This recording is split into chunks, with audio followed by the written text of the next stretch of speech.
It's February 28th, 2025, and Boris Spassky passed away yesterday on the 27th. I wanted to make this video going over some of his best games that I've handpicked that I think you're really going to enjoy. He was the 10th world champion from 1969 to 1972, and he's probably most famous for his match of the century against none other than Bobby Fischer. And unfortunately, Spassky is kind of most known for losing to Fischer. And I think that's sad because he was an incredible player, really, really talented. Of course, Bobby Fischer is considered by many to be the greatest of all time. Nevertheless, I'm going to show you 4 games that Spassky played over his career. You're going to enjoy these. Let's go ahead and jump right in with game number 1, where Spassky was only 12 years old. Let's take a look. He played d4, and we go into a queen's gambit. Now, for those of you not familiar with the queen's gambit, this pawn looks like you're just giving it away for free, but actually you can always get that back whenever you want. You can even go queen a4 check immediately if you're really concerned with it. Or what usually happens is you'll push this pawn up at some point and the bishop ends up recapturing. And if black for some reason tries to protect that pawn, they usually get into all kinds of trouble. All right. So he plays knight f3, knight f6. Both players are developing their pieces. And the bishop is ready to recapture the pawn, like I mentioned. Black doesn't try to stop it and instead counterattacks at the center. Spassky takes the pawn and castles. Now, another note for beginner players. If you don't castle your king early, you might get into trouble in the center of the board. Usually, leaving your 3 pawns on the side, castling your king, is going to be the best way to keep your king safe. Okay, this is one of the first rules that you should learn, but even as a strong player, that is what Spassky is doing. Okay, and I want you to pay attention to black's king over the course of this game, and they actually do not get castled like Spassky does. All right, let's take a look. a6, this is common in these queen's gambit openings. Sometimes you want to play b5 and harass this bishop. He plays queen e2, knight c3. There you go, the b5 push, making the bishop retreat. And now black decides to capture on d4. Now here Spassky plays a nice move that I think a lot of us might overlook. What do you think he played in this position? If you had a chance to look at that yourself, he actually played the move rook to d1, completely ignoring the attack on the knight and the attack on the pawn. Because there's a queen here, he creates a pin. All right, and so not even worrying about that, he's going to just recapture it next move now that he has the rook in position. Black plays bishop to b7. Spassky recaptures. And now black plays knight to b4. Now, black is trying to unleash their bishop. They're trying to gain control of this d5 square, which they actually do have a lot of pieces there. And there's a rule when you have an isolated pawn that if you can blockade it, then it becomes a nice target for you. You can potentially take it later in the game. So Spassky actually doesn't give black a chance to do that. If you want to pause, he plays a very powerful move here. You got a chance to look at that. The move is d5, and it's one of those moves where you're like, wait a second, does he really have enough, pieces to be able to do this? There's 1, 2, 3, 4, 5 black pieces, and white only has like 3. What's going on? Well, first of all, this guy's pinned, so that one doesn't count. And then the other thing is that after black recaptures it, he follows up with bishop g5, and he increases the pressure more. And what you'll notice is there are pins everywhere now. This knight is pinned to the queen. You don't want to move it or you lose your queen. This knight is pinned to the queen as well. You don't want to move it. You lose your queen. This pawn is pinned to the king, so it's actually not defending the knight. And so black actually has to be very careful with what kind of move they play. They could very easily fall into trouble. So they play bishop e7, dealing with the pin here. And now Spassky makes a series of trades, capturing the knight, trading the bishop, and when he makes this final trade, you'll notice that black doesn't want to take with the queen. You simply lose your queen. So you have to take this way. And remember what I said earlier in the game, how black never castled? Now is when they're starting to regret that. Notice Spassky's king is totally safe. He's castled. He has no problems. Black, on the other hand, is about to be in trouble. Question for you guys watching at home. How does Spassky take advantage of the fact that the king is still in the middle? If you had a chance to look at that, one move that might come to mind is rook to e1, which is not a bad move because then you prevent black from castling because you'll have the queen and the rook lined up on the bishop. However, this rook is already, kind of nicely positioned attacking the pawn. So what Spassky does instead is play the move knight to d4. This is a very clever move because now if black tries to castle, first of all, your pawn structure is all messed up. I don't know how safe this actually is, but let's just say they wanted to try. You actually immediately walk into knight c6. And guess what? You have to save your queen and then you lose your bishop. Okay, so knight to d4 is a very clever way of preventing black from castling. And this is really, really important takeaway, guys. When you have your opponent's king in the center of the board like this, you want to keep them from castling at all costs. Okay, and that's exactly what Spassky does. So let's keep going. King to f8. What do you think Spassky played now? Well, he didn't go for knight c6 because this would just result in a big trade. He actually went for something much more powerful, knight to f5. Continuing to attack the bishop, but also preventing the king from escaping. And maybe in the future, if he has time, he might try to sneak his queen over here and deliver a checkmate on the king. Okay, so black didn't want any part of that and plays the move h5. h5 stops the queen from coming in here because the rook is defending. And even if you try to go up and over like this, the rook is now defending that as well. So black is doing his best to defend his king, even though it's in a in a bad situation. And right here, Spassky plays an incredible move. If you'd like to pause, what do you think he played next? Oops, I'm sorry, I didn't mean to click that so fast, but hopefully you had a chance to pause. I was actually going to add a brilliant to this because this is an incredible move. He sacrifices the rook. Now, why would he do that? Well, you might say, okay, he wants to take the bishop, but that's not checkmate. The king is going to escape. So what's going on? Well, black did capture the rook. He captured the bishop, and after king g8, he simply takes on f6, and this is game over. Why? Because you can't stop the checkmate as well as the fork at the same time. So black can choose which of these threats they want to deal with. They can play rook h7 to deal with the checkmate, but then I'm going to jump in with the fork, win black's queen, or you could save your queen, move it somewhere, but then you simply get checkmated on g7. And if you try to move your king and maybe save both of those things, you get away from the fork and the checkmate, well, now you've walked into a different checkmate. Okay, so however you look at it, game over, and it started with that brilliant rook sacrifice on d5. Now, let me remind you, Boris Spassky was only 12 years old when he played this game. And I want to show you guys something. When I click on the game review, watch what happens. Game review, I'm going to turn it on for you guys here. He played this game with 100 accuracy at 12 years old. Not a single mistake at all. Stockfish agrees with everything that he did. That's pretty incredible, right? He's only 12 years old. Okay, let's jump to the next game. This is game number 2 that I'd like to show you. Here we go.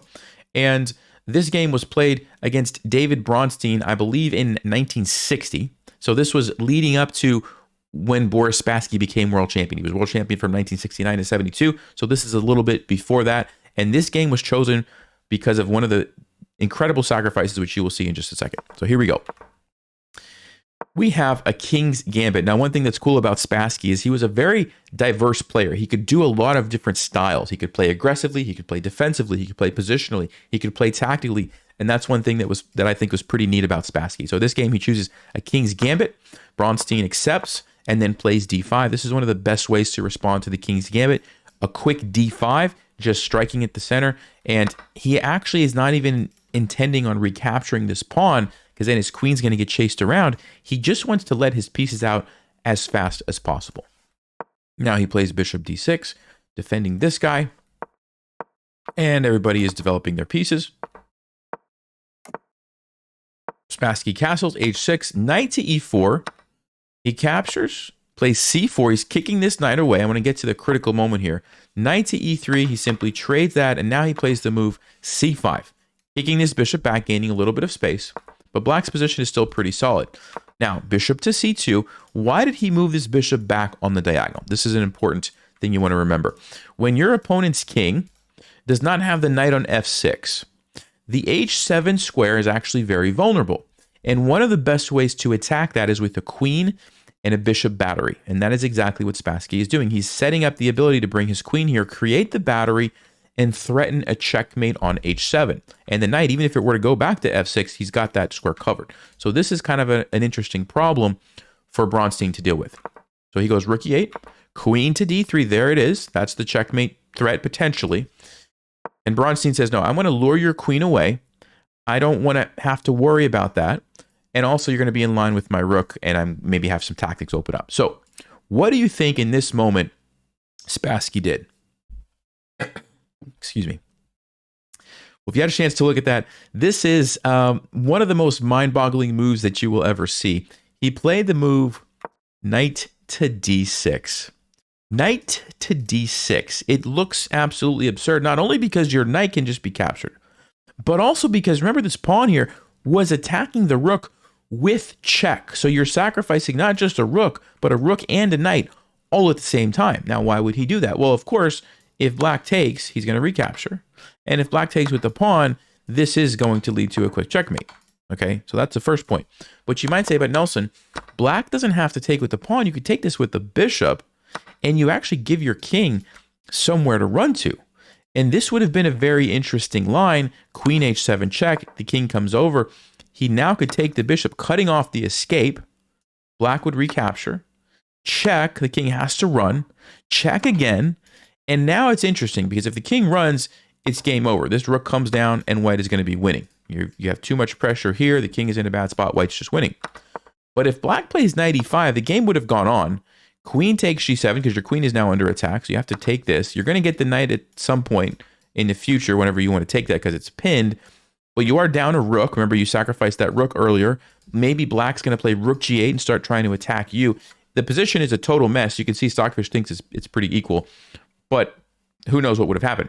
Going back to the game, Bronstein was very scared with that line.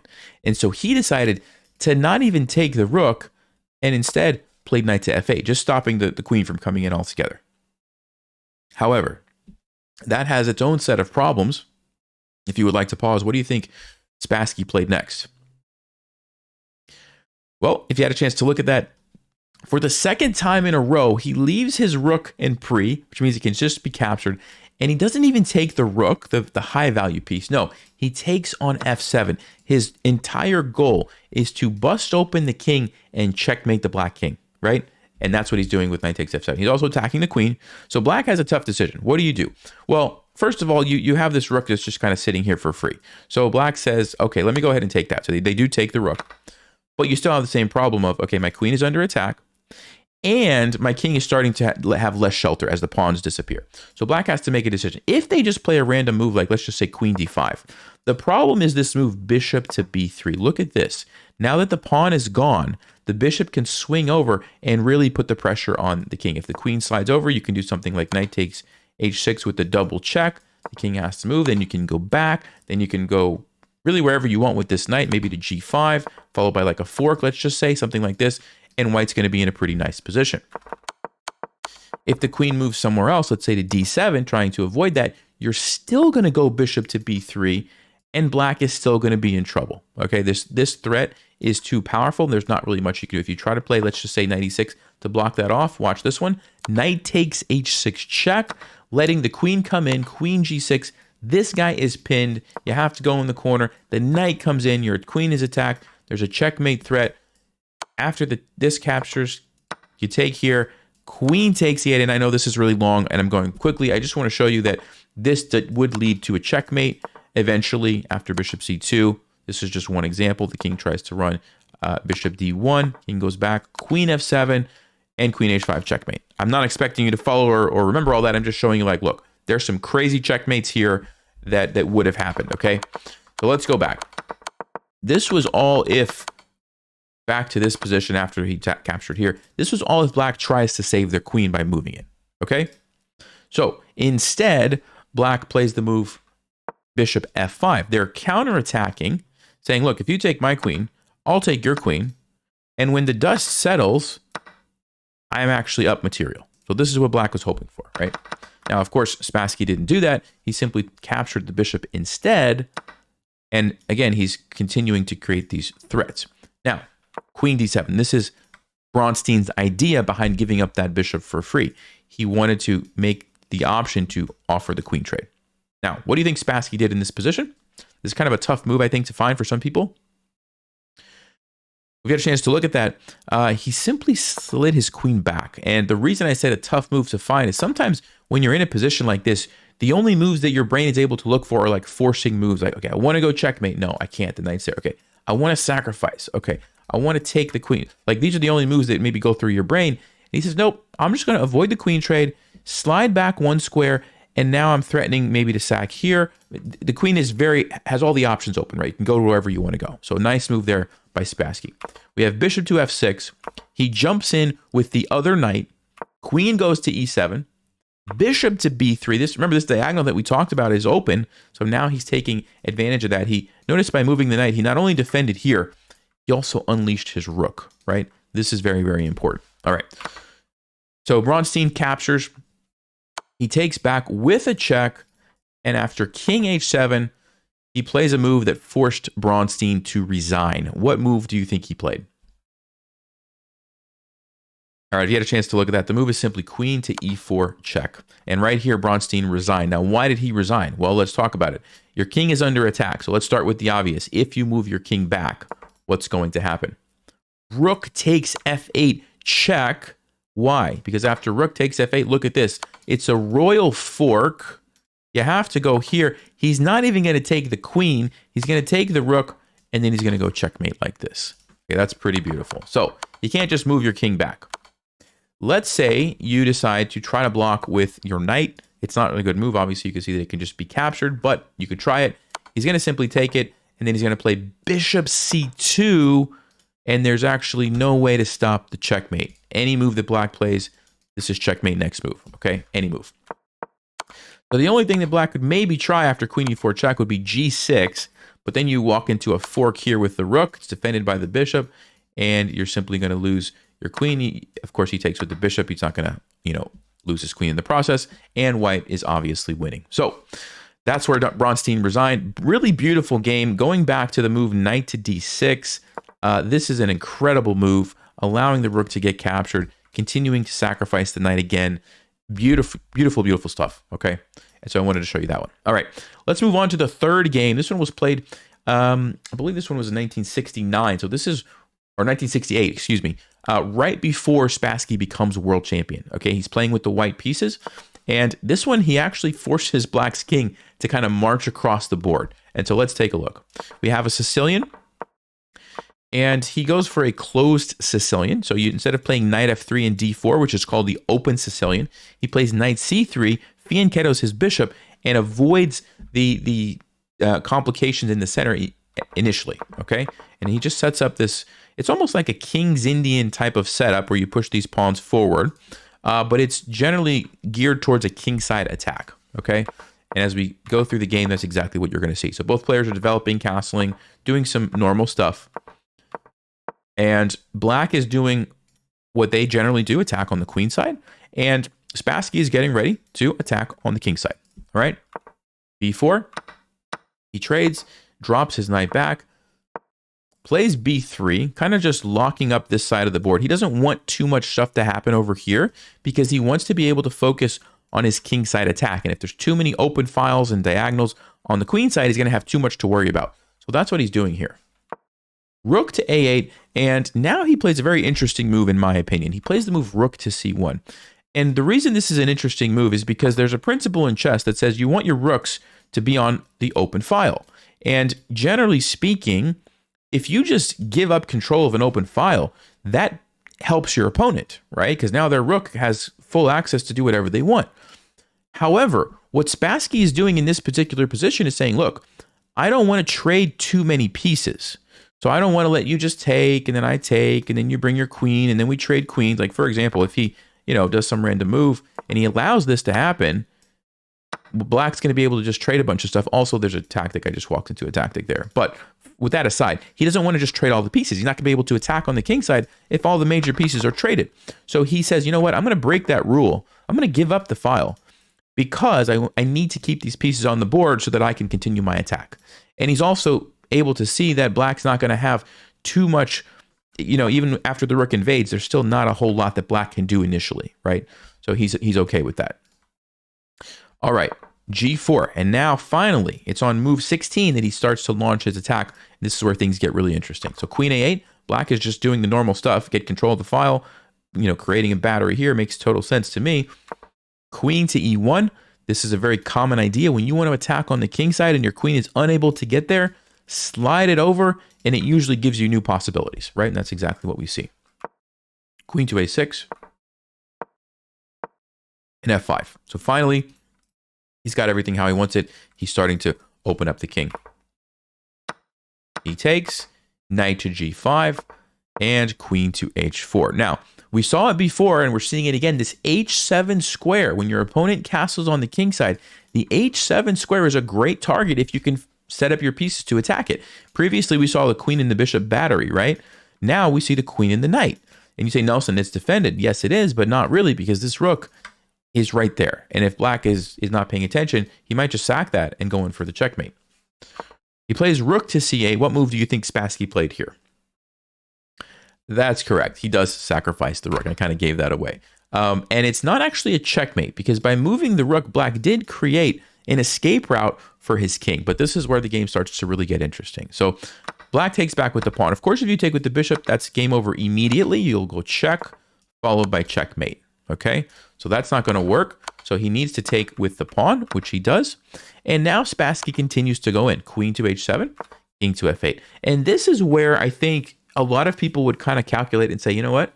It doesn't look like it works. It doesn't look like I have anything. I guess my attack is over. But no, not with Spassky. What do you think he played? You got a chance to look at that. Knight takes f7. Stockfish says there was maybe some more powerful moves, but this is still very, very good. And it forces black's king to start evacuating. Actually, it doesn't force it. Black, I actually forgot about this move. Black decides to ignore it. And the reason is if you take this, watch what happens. Bishop to h6 immediately. This is a problem. You can try to defend, but then the knight is coming in. This is a problem. And I don't really know what black does at this point, because everything is starting to fall apart. There's just too many threats. All the pieces are stuck on the other side of the board, and there's just not much you can do. So that is why I guess black decided, no, I'm not going to take that knight right now. Let me do this first. Bishop comes in anyway, putting the pressure on this. He trades here, and then he takes it. Now, if you're wondering why he didn't take the bishop here, there's going to be knight takes h6. This is a checkmate threat, and I guess you can't really stop that. You can try to run, but then this one I actually didn't look at. Knight g8 threatens checkmate here, and it's over. Yeah, there's just nothing black can do. You can't stop this.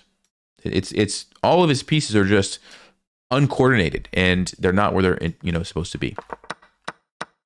All right, let's go back to the game. So he takes here, bishop h6, and then he takes with the king. And this is where we see the king starts to get forced across the board. So queen takes g7, king has to run, he goes to e8. What do you think Spassky played now? Get a chance to look at that. He plays the move g5, which at first glance, it's like, what is he doing? Well, he wants to just take, for one. And if you don't do something, that's going to be a problem. The pawn's going to come down here. He's going to probably get another queen or something. And so black says, okay, I better push by, not allow that.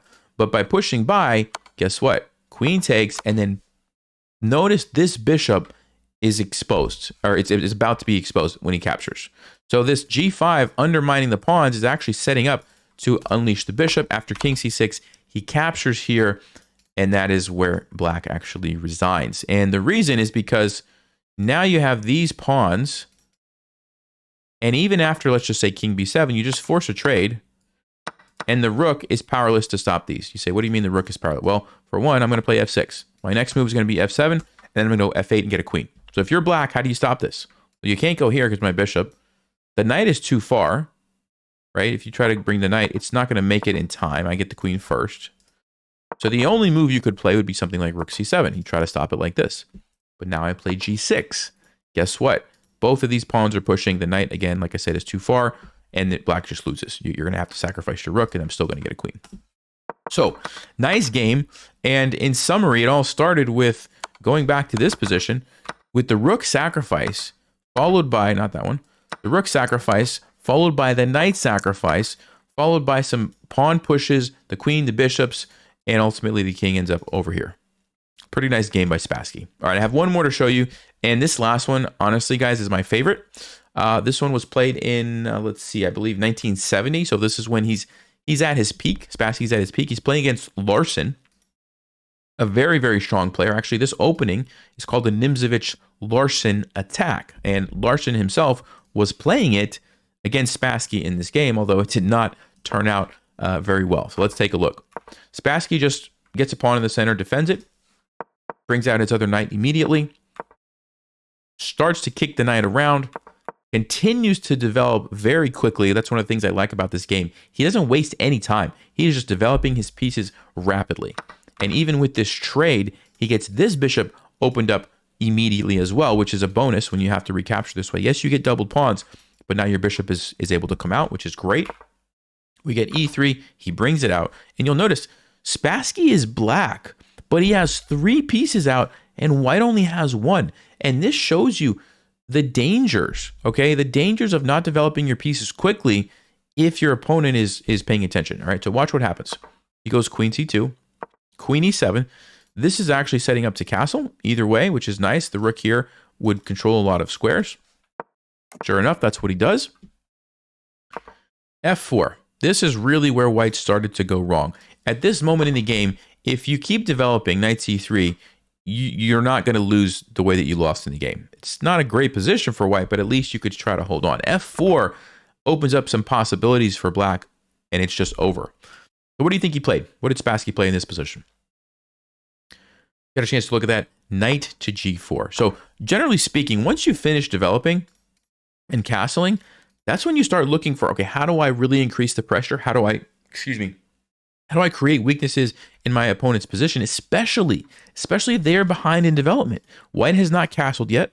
White has not developed all of their pieces. So that's when you need to strike, right? And Spassky wastes no time. He plays knight to g4, immediately setting up maybe a sacrifice on e3, depending on what white does, right? Because if your knight lands on e3, that's going to be extremely dangerous with the rook helping.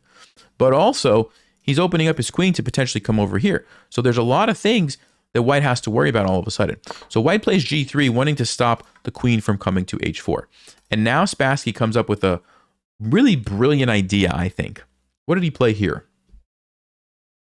Get a chance to look at that. The move is h5. And he's basically going to say, look, I'm going to push my pawn here, and I'm going to undermine your pawn structure and open up the rook. So Larsen says, okay, I'm going to play h3. I'm not going to give you time to do that. I'm going to kick your knight away. And after your knight moves, whenever you play h4, I'll be able to play g4. So let's just say something like knight c3. If you pushed, I'm going to push by. I've neutralized your attack, and I'm in good shape. That is what Larsen wants. The problem is Spassky had something else in mind. What do you think Spassky played in this position after his knight was attacked? Well, if you had a chance to look at that, this is one of the most brilliant moments in the game. Well, maybe not the most, but it's getting there. He plays the move h4. He plays the move h4. He totally ignores his knight. And why does he do that? Well, 2 reasons. Number 1, after he gets captured, when he takes back, he has now opened up the h file. Now, this is a big deal because white, remember, is not castled. And on top of that, the knight is still here, which means you can't even castle next move to quickly get away from this problem. This rook is cut off. Black is ready to go. So white can't just, trade. They're going to just be in big trouble because now this rook is going to invade, and I mean, you're done for if you're white, right? So white says, okay, I'll just move my rook, right? I'll keep my rook, and black can't invade, and I'm good to go, right? Wrong. What does Spassky play now? Get a chance to look at that. This is probably one of the most mind-boggling moves that I've ever seen. Yeah, I don't even know. Like when I first saw it, I was like, "Wait, is this a mistake? Is this a real move?" He plays the move rook to h1. Rook to h1. Now, I might remind you, there's a bishop here that is being attacked. There is a rook here that he has now moved that is undefended, and white can simply take it. And yet it's a crushing move. Why? Why is this a crushing move? Watch this. Because after white takes it, this pawn suddenly becomes a monster. G2! The pawn is going. And some of you are thinking, Nelson, what are you talking about? There is a rook here that is going to move in front of it. What is this? What's going on, right? Well, this did not happen in the game, by the way. Okay, this did not happen in the game. But if white would have played rook to g1, I want to show you something cool. Queen to h4 check. The king has to move. Only legal move is to go here. Queen to h1. And he's just going to take the rook. He's just going to take the rook. And white can't stop it. You cannot stop him from just taking your rook. If you take the queen, black says, thank you very much. New queen. And this is checkmate. So you don't want to do that. If you try to save your rook by moving it, like let's just say over here, he simply sacrifices it anyway, gets a new queen, and this is going to lead to checkmate after queen g3 check. King moves, you take, bishop goes here, and this is checkmate. Or you could try to run to c1, it doesn't matter. This is still checkmate. It's absolutely amazing. It's absolutely amazing. So he sacrificed, just to remind you guys, he sacrifices the rook so that he can push his pawn, so that if the rook goes to g1, he can go check and sacrifice his queen. So that he can get checkmate. What? That is insane. I mean, all right. So Larsen sees what's going on and says, all right, I won't go to g1. I'll play rook f1 so that my rook is now defended by the bishop. However, that's not really much better. If you would like to pause, how did the game finish off? You had a chance to look at that. Hopefully you found it. Queen to h4 check. Of course, if you block with the rook, that doesn't help you. The queen comes in here and white is going to get mated very soon. And if you try to run, he's going to take it. He's going to take here with the bishop. And it's kind of the same checkmate that we saw before. If you go here, he comes in, checkmate. And if you try to block, he just simply comes down here, checkmate. I mean, it's absolutely amazing to me when I look at this game, how quickly, let me just remind you, we went from this position where it's like, okay, yeah, black seems to be a little bit better, but how are you going to break through? To a couple of moves later, he's just getting mated. This game was over by move 20. Didn't even make it to move 20. And the mind-boggling move for me was rook h1. When I saw rook h1, I was like, wait, what? What am I looking? Is this a real game? This can't be like real life. And rook h1 followed by g2, followed by queen h4 and queen h1. Just amazing stuff. Amazing stuff. So I hope you guys can appreciate the brilliance of Spassky with some of these games. This last one, like I said, was my favorite. I think a lot of it, a lot of his brilliance was overshadowed by the fact that he lost to Fischer. But let's just remember, he didn't lose by a lot. Like, he put up a very nice fight against arguably, some would say, the best player that ever played the game. So, let me know what you guys think. If I missed any games that you think I should have covered, let me know in the comments. Thanks for watching. I hope you enjoyed this. And talk to you guys next time. As always, stay sharp, play smart, and take care.